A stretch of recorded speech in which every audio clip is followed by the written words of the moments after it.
Stop for a moment. Before you decide anything, watch this. This story didn't start today. Something here doesn't add up. A newly released set of comeback teasers from a HYBE-affiliated boy group has sparked intense online debate, particularly among fans of BTS.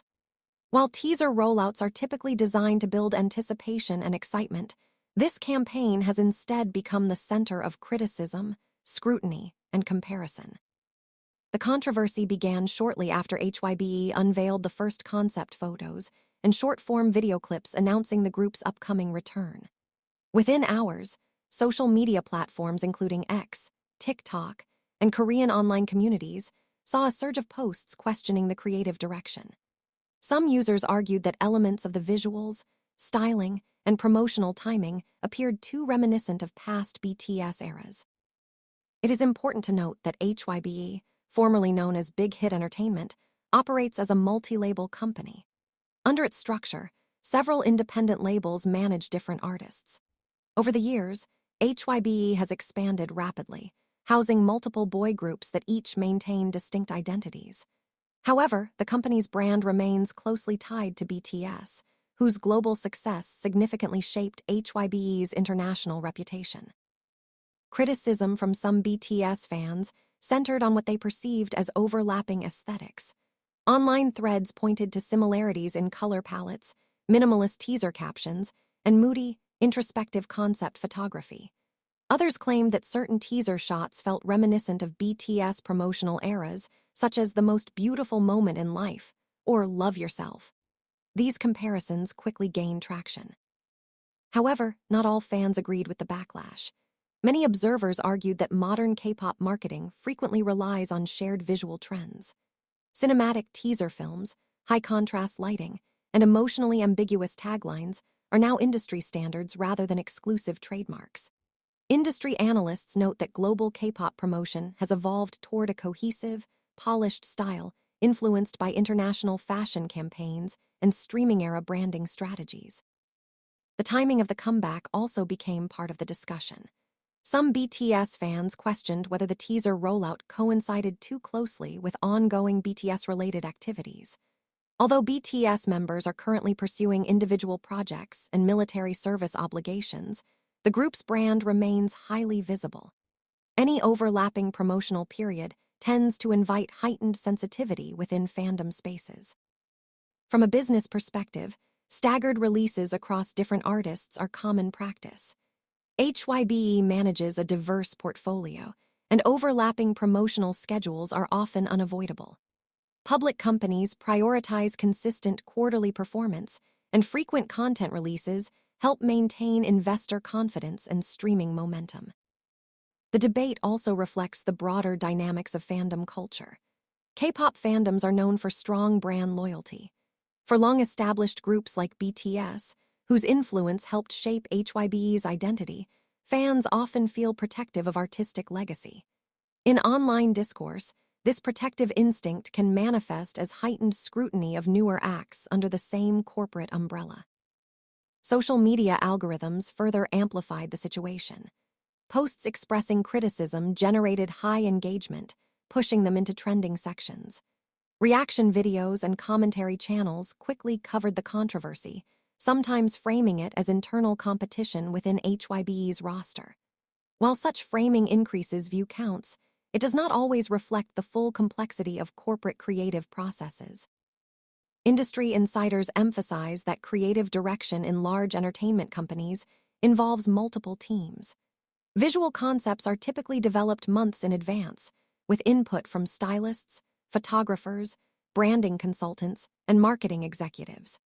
Overlapping creative motifs can occur unintentionally, especially in an industry where seasonal trends strongly influence production aesthetics. It is also worth noting that comparisons between senior and junior groups are not unique to HYBE. Other major Korean entertainment companies have faced similar debates when launching new acts. Legacy groups often establish recognizable visual or narrative signatures. When newer artists operate under the same corporate umbrella, parallels can emerge, whether deliberate or coincidental. Meanwhile, fans of the boy group at the center of the controversy have defended the Teasers. They argue that the group has consistently developed its own storyline and musical direction. Supporters highlight differences in thematic focus, choreography style, and overall brand messaging. They also caution against judging a full comeback based solely on teaser fragments. Market analysts observe that controversy can sometimes increase public attention. Search traffic for the group reportedly spiked following the online debate. Engagement metrics on teaser content rose significantly after criticism began circulating. In the digital entertainment landscape, heightened discourse often translates into expanded reach. However, backlash can carry risks. Sustained negative narratives may shape public perception before a song is even released. For rookie or mid-tier groups, early promotional phases are critical for establishing identity.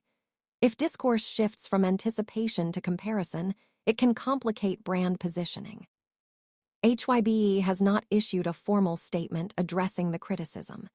Companies often avoid responding directly to fandom disputes unless misinformation spreads or reputational harm escalates. Silence in such cases is typically a strategic decision to prevent further amplification. The situation also underscores the evolving expectations placed on entertainment companies. As HYBE has grown into a multinational corporation with global ambitions, fans increasingly analyze its strategic decisions through both artistic and corporate lenses. Discussions now extend beyond music into branding, intellectual property management, and long-term portfolio strategy. Another layer to consider is the generational transition within K-pop. As second- and third-generation groups reach milestones in their careers, newer acts must carve out distinct identities while operating within established systems. This balancing act is particularly visible within companies strongly associated with a flagship group. Experts note that visual similarities alone do not necessarily indicate conceptual overlap. Music, choreography, album storytelling, and performance direction ultimately define a comeback's identity. Teasers function as previews rather than comprehensive representations. Online discourse has gradually shifted from direct criticism to broader debate about creative ownership in K-pop. Some commentators argue that no single group owns a specific aesthetic. Others maintain that companies should take extra care to avoid even perceived resemblance to highly influential predecessors. For BTS fans, the emotional investment is deeply rooted. The group's journey from small company beginnings to global stadium tour remains central to the HYBE narrative. As a result, any development within the company is often interpreted through that historical lens. At the same time, the new boy group's supporters emphasize forward momentum. They argue that constant comparison may hinder the growth of younger artists who deserve space to evolve independently. In an increasingly saturated market, differentiation is key, but so is corporate cohesion.